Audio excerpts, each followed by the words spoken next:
Thanks for joining us on My Corner of the Universe. Today, we had the pleasure of interviewing Kristen from the Homes for Children. She is an angel, to say the least. She is one of those ladies that once you hear her story, you'll just be like, wow, we need more people like this in the world. Yeah, great selfless story, doing incredible things. To be honest with you, when we booked her as a guest, I did not know the depth of how many children that she's serving with this organization and how big the organization has grown. It's really incredible. It's a testament to her and her vision and what she's doing and all the volunteers and everybody helping out, but also how she was able to facilitate these big corporate donors that are, like she said, literally Yeah. sending pallets. Sometimes, stuff from Pottery Barn where it's furniture and stuff, and sometimes something from Amazon, you don't know what it is. And they have to be able to find ways to distribute that. And that might sound easy on the surface. It's like, oh yeah, you just give it to people. But you have to have accountability. You have to make sure it's going to the right people, the right places. You have to organize it. I mean, it's a lot of work. It's a good problem to have, but it's a lot of work. Yeah. And, her story is great because it's like a lot of stories in the sense that, small beginnings. And now I think she said they're serving 5,000 kids a month, which is Yeah. just a, a crazy number. And she's got a ton of different programs. And it's one of those things where, uh, you know, it's easy to get tunnel vision in what you're focused on, but she has really branched out and um, different ways to help the community and these children. I think it's this amazing story.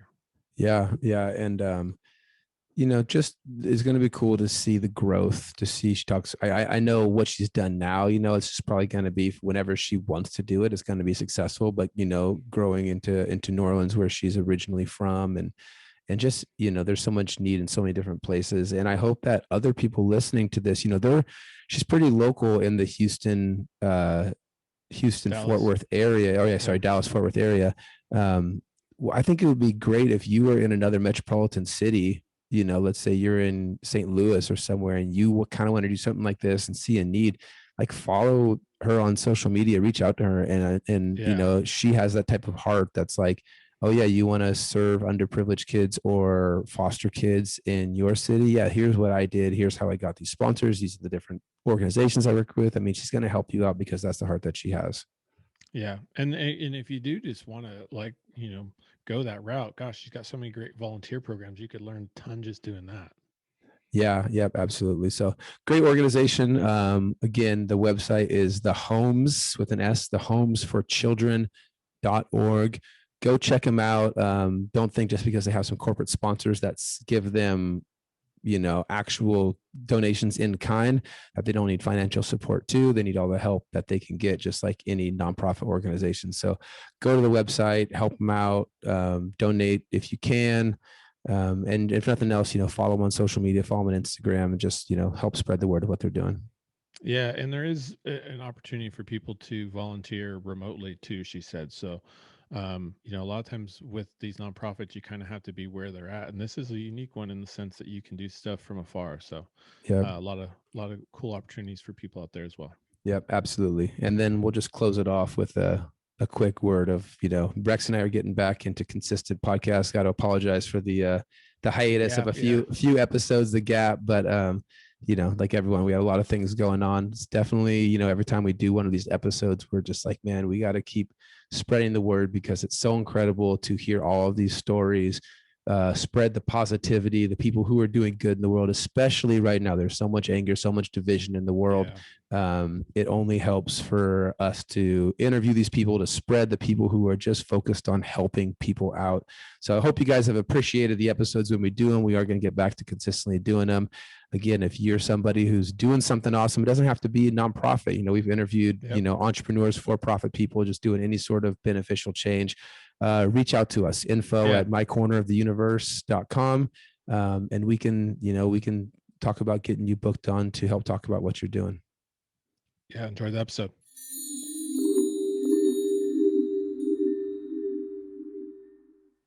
Welcome to another episode of My Corner of the Universe. Today, we are talking with Kristen Vincent from the Homes for Children Project. Really excited about this episode to learn more about what she's doing. She has a lot of cool functions with the website that I'm really interested to learn what they're doing with. But first, I want to welcome Kristen to the episode. Welcome, Kristen. Welcome. Hi, how are you guys doing? Doing good. Thanks for Yeah, joining we're us. we're doing great. Yeah, thanks for joining us. Yeah, so I want to get into your background story, how you got started in this project. But first, just give kind of people the overhead view of what exactly the project is. What is the homesforchildren.org? Tell us just kind of your elevator pitch, what you got going on there. Okay, the Homes for Children Corporation is a 501c3 nonprofit organization that provides hope and healing to youth that troubled youth that are abused, neglected, homeless, and we try to provide them with opportunities so they can become productive, self-sufficient adults. Awesome. And you guys are in the Dallas Fort Worth area, correct? Yes. Do you could try and keep it local to that area, or do you spread out a little bit? We do have one of our programs in New Orleans, actually where it was founded. So we do have our Fostering Wishes program in New Orleans, and then everything else, our main headquarters is in the DFW area. And how long have you guys been around? This is our 15-year anniversary. Oh, Awesome. nice. 15 years. That's an accomplishment. I Yeah. feel like Yes. we don't interview as many nonprofits that have been going for 15 years. That's pretty awesome. It's been a journey, but we're still here and we're helping, however many kids we can. Yeah. So describe to us exactly what that process looks like.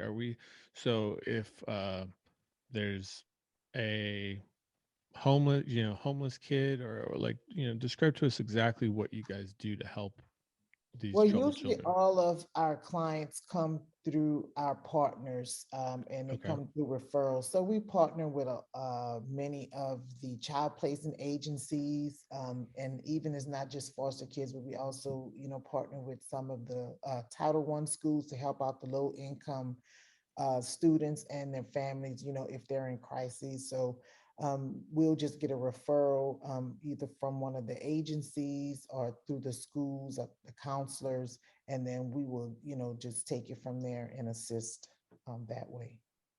Awesome. I have And to ask, well, real quick, I was going to ask because when I look at your donors and some of your corporate sponsorships, you have some pretty big names, which is Yes. awesome. Do you have some sort of secret sauce or tip for other people that are in the nonprofit world? I mean, I'm looking at, Walmart, Pottery Barn, Panera Bread, Williams Sonoma, Disney Store, Ross, Chick-fil-A. I mean, these are big, big names. How did you connect with companies like this? Well, it's just, helping getting the word out. We also partner with the organization called Good 360 that kind of helps step in to help us partner with some of the bigger organizations. So yeah, that's how we do it. And then, if I'm talking to you all, if I'm doing research and then I might see, okay, well, hey, look who's sponsoring them. And so I might go and look them up to see, okay, well, how can they sponsor us too? Nice. And Yeah. so, yeah.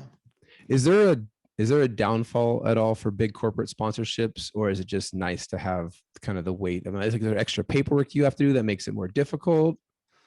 No, we do have paperwork because they always like to, get an accountability for, what they've donated to us. And then we have to keep that on our end to show that, hey, you know what, this is how much we received. And then this is how much, has gone out, because the donors that we do have, all of those that you name, we get actually gifts in kind from them, and those help to go towards our program. All of the products that we get from like Williams Sonoma and Pottery Barn West Elm, they go to helping us furnish the homes of our aged out foster youth. And so, we will get a referral from one of our partner agencies, and the foster youth, they'll get a 3-year voucher from the Tarrant County Housing, and then we will go in and then furnish their home from the entire apartment. Wow, that's awesome. What is that? I'm not familiar with that term. Aged out foster Aged out youth? of 18 or older. Okay. Yeah. So someone that's been in foster care up to 18, Up and to then 18, and yeah, it's that transition period. yes. Got it. Okay. That's awesome. I never, that's such a great service and niche I never would have thought about is, you've been in foster care, you're 18, and maybe like you said, it sounds like you can get some sort of voucher possibly for a place, but then you're like, I have nothing, like I don't have a bed, a couch, lamps, all these different things. So it's a great Right. service to And you really provide. get, everything from the curtains and, just everything that they possibly, even down to the ice cubes, holders, ice cube makers, we can get to them. So yeah, it helps. They don't really know the value of all the things that they're getting. Like, this is not like secondhand stuff, because a lot of the stuff that we do have in our warehouse, these items aren't even aged out. You can still go into the stores and buy those actual items still in the stores. So Oh, it's like wow. they're getting top-notch, furniture in their homes. That's awesome. And it's expensive when you move into a new place Yeah. to furnish a whole, apartment. It costs Oh some yeah, money to get all that stuff. especially if you're furnishing it with pottery Yeah, wheel. exactly. Yeah. I don't even have that stuff. Yeah. So, to the whole foster program, I am not super familiar with what that looks like. So, how does like someone even get into the foster program? Can you kind of just explain like what the foster side of things looks, so people can have a better understanding of what maybe these kids are going through, and what their life looks like? And I've actually been a foster parent. I don't foster now, but I fostered over 40 kids. And so, Wow. anyone that's interested in becoming a foster parent, then they would just simply call, out here we call it the Department of Family and Protective Services. And so they would just call either, there's a service out there or one of the child placing agencies. They can Google to see, and provide all of your information. So they're very invasive. So like you have to tell them pretty much all of your business, because they want to make sure that they're not the kid that they bring into your home, that they're not bringing them into a home exactly the one that they left. So they Right. want to know all of your background. They want to know who you're affiliated with, and everything. So they kind of get really into some intimate questions, in order for you to be a parent, a foster parent. But when you get that first kid, and everybody's kind of scared at first of, I don't want foster kids, but you actually get to kind of pick the kid that you want, but not really, because you can say that, you don't want kids who set fires or who have sexual behaviors, acting out behaviors. And, you can kind of say those Set things. parameters. Gotcha. Mm. You can set the parameters, but sometimes you just don't know, because they don't disclose everything. And so, you get the child into your home, and you go to this like 1 month, 2 month honeymoon. And then that's when you can start seeing like all of the behaviors. Come through. Yeah. Yeah. Yeah. So when I hear the term adopted child, is that the same thing as a foster child? Well, some kids can go, some foster parents can foster to adopt, and you would usually foster the kid for about 6 months, and then you would adopt them, which is kind of like the cheapest way to do it. But those who would adopt, just straight adoption, they may come with, some cost. Gotcha. Okay. So you could actually potentially, in some cases, do children get fostered and then go back to their biological parents at some point, or how does that ever happen, Well, or no? yeah, that some of the kids, they want to go back home. I mean, the bond between a child and the mother is one that's unbreakable, Right. regardless of how the mother ever treated the kid. They Right. want to go back home. And so, some of them get a chance to go before they age out, because the parents have to go through services, depending on if they were on drugs, and they have to go through, different services that is mandated by the child, CPS or what have you.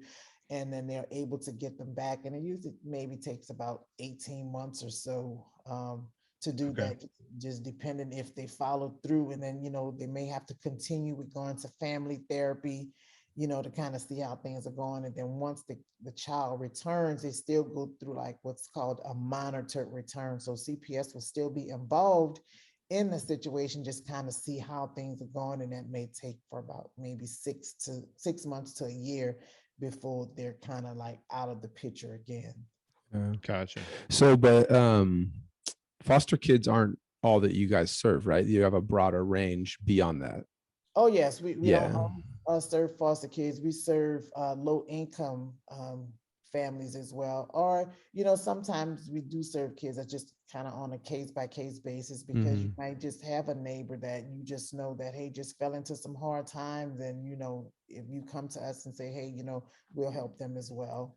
Yeah. So does that kind of where it plays in sometimes too? I love this idea, and I want you to talk about the donation depot. If it is what I think it is in my mind, I think it's such a really cool concept.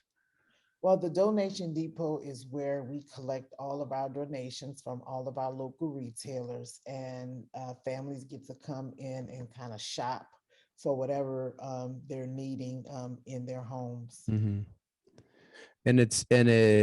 I'm guessing so, like, and I saw there was something too. There's like a membership program where you can pay like $5 a month to be a member, and you can shop a certain amount of times. Is that still active? Yes, yeah, you can come in, $5, and that's just to cover our administrative fees. So, you can come in, and for the first day, one day you could just shop for $5, and then if you want to do like monthly, I think it's like $15, and then you could pay $25 for the year, and then you can shop once a month. Cool. Yeah. And so are a lot of these ones secondhand also, or are these new stuff that you getting in the donation depot? Oh, this is all new stuff. Yeah. Some So things might be kind of like returned from stores, or some things might be display items, but maybe 85-90% of everything that's in the warehouse is new. yeah, that's Wow. awesome. What size warehouse is that? 4,000 square feet. Wow. And it's kind of That's set, and it's set up, like a store more or less. Obviously a little bit different than a traditional store, but they can walk around and check things out. And Yeah, when it's not full of pallets. so you guys will get that many donations, you'll just get a pallet of something from Ross or Walmart or something like that, or Or whatever. Amazon, and we Wow. don't just get a pallet, we get truckloads. And so do you know what's in there, or is it just like you open it up and you find out what's in there? Well, sometimes, things that's coming from Pottery Barn, or, we might know that it's small furniture or household goods, or it might be large furniture. It just kind of depends on, we'll know that. But like, we getting stuff from like Amazon, you don't know. It's a Like totally random. every Wow. box is a surprise. You're like, here's a drone, here's a sweatshirt, here's Yes, some toothpaste. every box is a surprise. So Yeah, that's yeah. kind of fun. But this just seems like a really cool concept. I just never would have. I mean, it's like the way I see it is, it's in a sense you're serving the similar market that like a thrift store would serve, but you're providing all this new stuff and in a totally different way, and probably a different feel for a lot of people that go in there too versus a traditional thrift store. Yes, and then when we get like just too much of it, or if it just kind of sits like once a month or so, we'll open it up to the community, and then they can shop, because we get so much of stuff in. Oh yeah, that's cool. It's not going out as fast as we need it to. Then we open it up to the community. Oh, nice. To come and shop as well. How many employees do you guys have, or volunteers? How does that work? Well, we have 4 employees, and then we have about, it kind of depends on the volunteers, but on a weekly basis, we get about 5 volunteers that come in to kind of help us, move as the donations come in. They're there to put them up. But then we get a lot of volunteers from like churches, and different organizations that want to come in. So they may come about 7 deep, or they may come 20 deep, and so Wow. yeah, we get a lot of volunteers during. That's great. Wow, nice. So do you guys have any kind of stats on how many children that you've helped throughout the years, or is there any kind of metrics on that kind of thing? Oh yes, we have to keep those numbers. On a monthly basis, with all of the schools and all of the other kids that we serve, it's probably like about 5,000 kids. Oh, On a monthly basis? On a monthly basis. wow. Whoa, That's a way big more than I number. thought. Yeah, because the kids, a lot of the kids from the schools, and then, we do like our Fostering Wishes program. And so all of that, those numbers kind of add up. Yeah, talk a little bit more about the Fostering Wishes program. All right, with the Fostering Wishes program, we partner with another organization called One Simple Wish, and One Simple Wish helps us to get our wishes granted for the kids. And so what happens is, if we have one of our kids, say for instance, we get a lot of college kids that's needing laptops, and Mhm. so the organization will put in the wish through our platform, and then we transfer to the One Simple Wish platform, and then we all kind of work together to help to get that wish granted. Oh, that's awesome. Yeah, and then we grant wishes from $5 to $400, so the kid can, we've granted, a lot of laptops, and then we have some kids this year that's going to be participating in that wants to participate in the entrepreneurship training with one of our partners. And so, for as the after school program, so we're trying to get those wishes granted. And some kids just need clothing, and just birthday parties. We're big on helping granting birthday parties, especially to our foster kids, because a lot of them have never had birthday parties. That's kind of wasn't around a kitchen table. Wow. Wow. And did you say you were working with college kids as well? College kids, yes. Wow. Okay. Yes, one of our partners, she does college prep, ACT, SAT. She does college tours with them. And so she has a college trunk party for African American males, majority males, that she helps to get everything that they need for their dorms and everything. So a lot of our stuff, we've able to give them hampers full of, washing detergent, sheets, and Nice. we've given them laptops, pencils, paper, backpacks, All the essentials. yes, for their dorms. That's great. Logistically, is it hard to help out such a wide range? And was it always that way, or was it something that you started like, hey, we're going to focus on younger foster kids, and then it just grew to a bigger range? Well, it kind of happened in the beginning as housing the foster kids, and that's what we would mainly focus on, housing the kids. And then one of our the nonprofit agencies that we kind of depended on to help with our foster kids, they just shut down when we would get our uniforms and backpacks, and they would provide opportunities for the children to go to tutoring and participate in after school activities. And then when they shut down, it kind of hit the foster care community really hard. And so Homes for Children decided that, hey, you know what? We would kind of pick up on those services and start providing those, kind of exact services to help the kids. Mm. Fill in the void. I like that. Do you guys do any kind of vocational training or assist in that besides the academic side of things? We do not, but we do partner with another agency that helps with the workforce development training, image transformation, and entrepreneurship training. Okay, great. Yeah, I Nice. love that. Looks like you guys are like helping out in so many different areas. That's amazing. Yes, we try. It kind of, because of all of the stuff that we get in our warehouse, we're able to kind of help, a lot of different people just, through the donation depot by itself. Wow. So, Kristen, I want to go back to 15, 16 years ago and learn what you were doing, what made you like, were you always interested in helping out through nonprofits, or what was that decision? What led you to this point? And kind of go back to those early days of the struggles, the stresses, and the wins of those early days of getting the nonprofit started.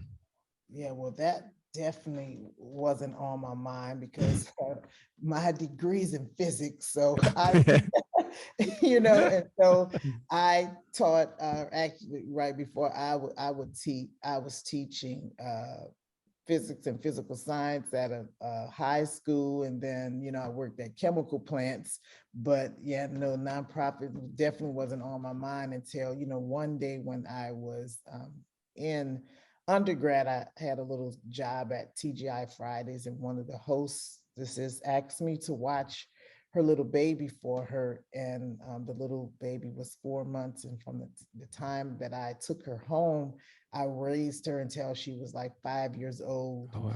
Wow. Yeah, and so that was one of the instances. And then, she's my goddaughter now. Yeah. And then I had another godson that, mom just really didn't do a whole lot for him, and, actually gave him to one of my mom's friends to kind of take care of him. And, we did all that we can for him. And one day he had other brothers and sisters, and we would bring him over there to see his other siblings, and she just decided, don't worry about coming get him today, because he's not coming back. And we knew how hard that was going to hit him, because he was like number 8 or 9, so we knew she wasn't going to be able to take care of him. So we would still try to provide for him. So if we brought one backpack, we had to bring 8 more.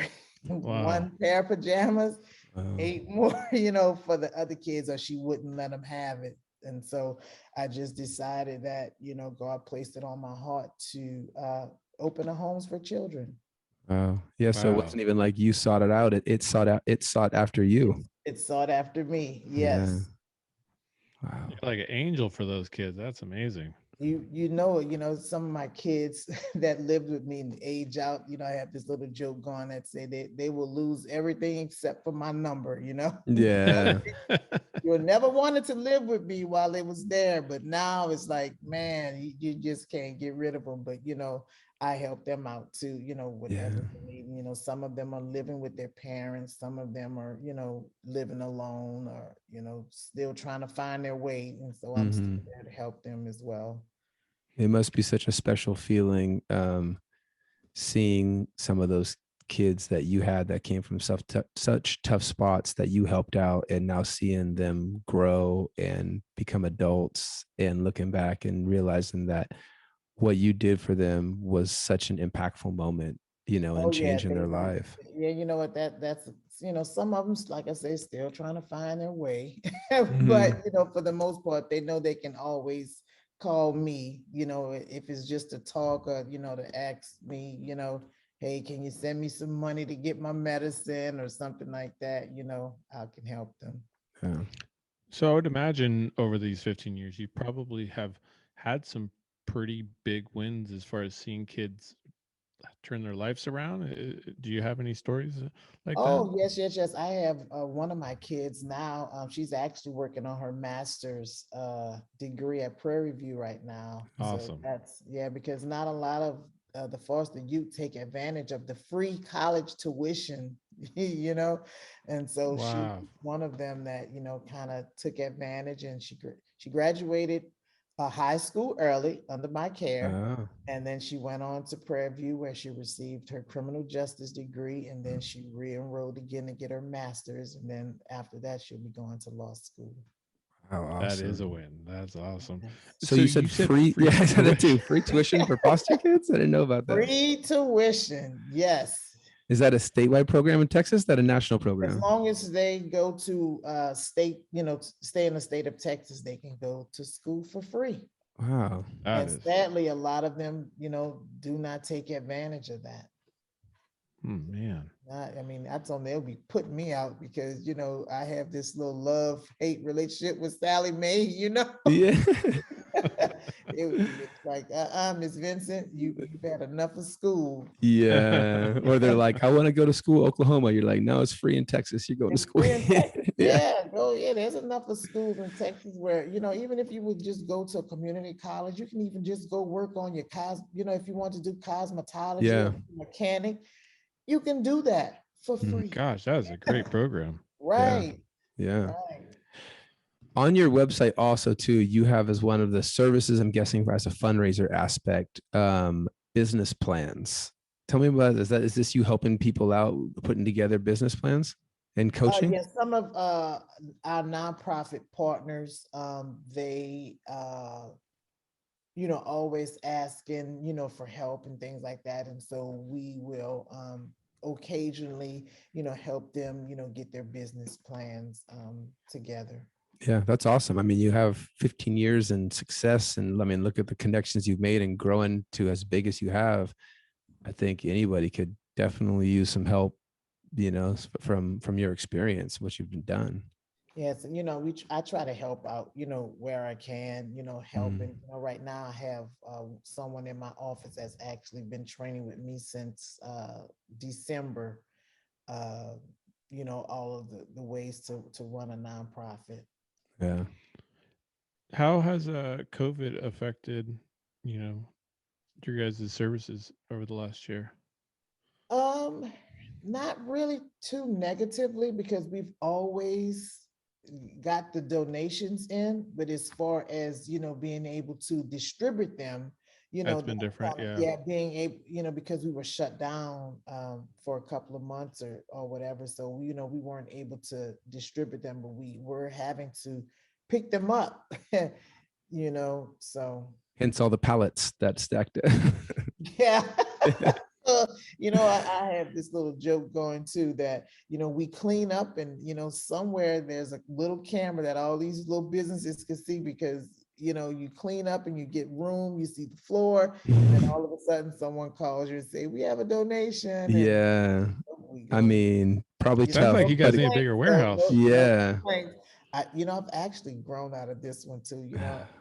We in 2019 we moved into a 2,000 square foot warehouse in April, and then August 2020 we were in this one, and now, yeah, I've outgrown this one too. That is Yeah, it's a good pretty problem. It's a good problem. metric. Yeah. Shows how successful you guys are. Yeah.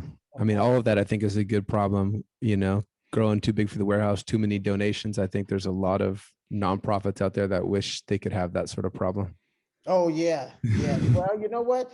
Yeah, all of those donations, they definitely come with having to know how to manage all of that inventory and stuff. It's not an easy thing. We haven't always had the space because we've had 3 storage units first it started all in my house, in my garage, and my husband was like, this is That's not working.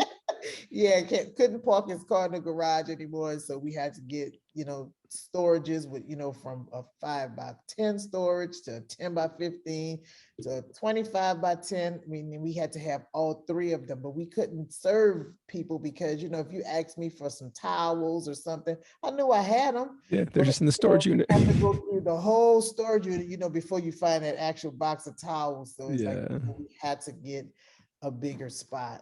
Yeah.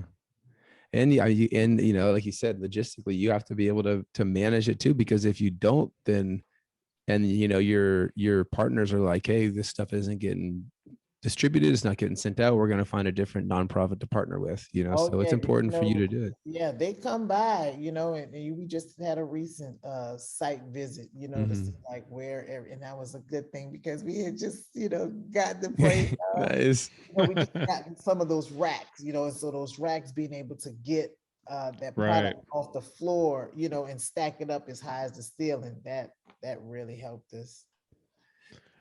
For events, do you guys hold fundraising events, or do you guys do anything like that?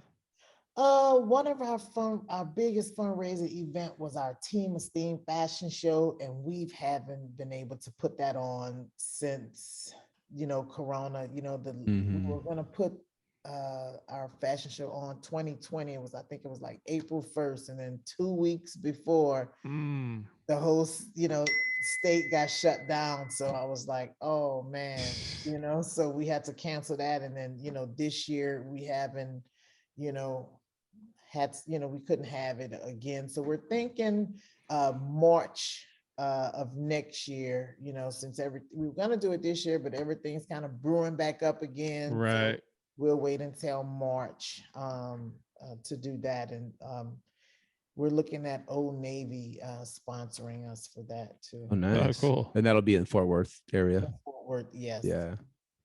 Very cool. Yeah, I wanted this. It's so impressive to see like how people are able to manage and maneuver their nonprofits and businesses during these times.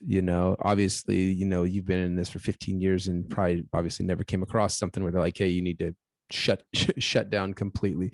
Did you guys go like in like mobile services during like the whole lockdown, or was it just like, all right, we're just like shut down? Yeah. Shut down. Yeah, because you have a lot, the schools were shut down. And so, I'm a parent too. And so, I had to homeschool my kid. And so, you just had to have that balance. And, we had to shut down because you really couldn't leave the home, that it was like locked down here in Texas. You Mhm. couldn't go anywhere. And so that's what we did. Just we couldn't do anything. I have a question too on like furnishing the house for foster kids that are moving out, in that transition program. Is that something you guys do just within Texas, or would you do that kind of in this, southern region, Oklahoma areas around there, or are you like do that nationwide? No, it's just within Okay. Texas for right now because we deal with a lot of big furniture and stuff, and not all the time. Sometimes we don't have a truck, a 16-foot truck would be Mm-hmm. ideal if someone would want to donate that. Hint, Hint, that yeah. are Throw it Put listening. it out out there. You got to there. put it out there. Yeah. Yeah, and so it's sometimes our youth have to rent U-Hauls, to come and get the stuff. So I'm thinking if you're doing it way in Oklahoma, that's a Got it. Yeah, that stretch. makes sense. That'll be Yeah. a stretch. It You looks see, like you guys have a ton of different ways that people can volunteer. I mean, I'm seeing production team, development team, even like committee board members. So there's a lot of different ways that people can help out, it looks like. Oh yes, in the warehouse as well.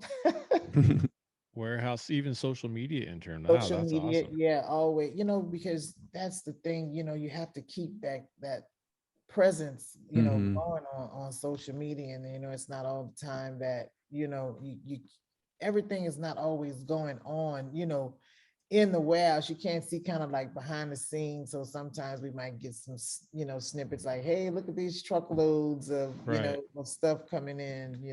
hmm So there is some opportunity locally, obviously, and then even remotely too for people to help out, or is it mainly the volunteer just locally in the area? Oh no, you can volunteer remotely as well, because it doesn't take you to be in the office to help write grants or, Yeah. to post on social media or anything like that. So, That's cool. So, yeah, if you're out there listening and you want to volunteer, there's a lot of different things. And so the best way for people to do that would be go to your website, correct? the website, yes, Okay. www.thehomesforchildren.org. Awesome. And you can donate directly there. I also like you guys have a shop. That's cool too. It's a good way you can buy some swag, so you can not only be supporting the organization that way, but also advertising as you walk around. It's got the Yes, cool logo. Whether you got t-shirts, sweatshirts, all kinds of stuff. yes, you can buy it. Oh, go on there and shop and get some HFCC swag. Yeah. What do you see as the future? Do you see it growing in Dallas Fort Worth area? Do you see opening up a donation depot or something like that in New Orleans? Where do you I see it going? do. Yes, yes, yes. Definitely trying to expand the services in the New Orleans area beyond just the Fostering Wishes program. And hopefully, we're able to bring the donation depot down there as well.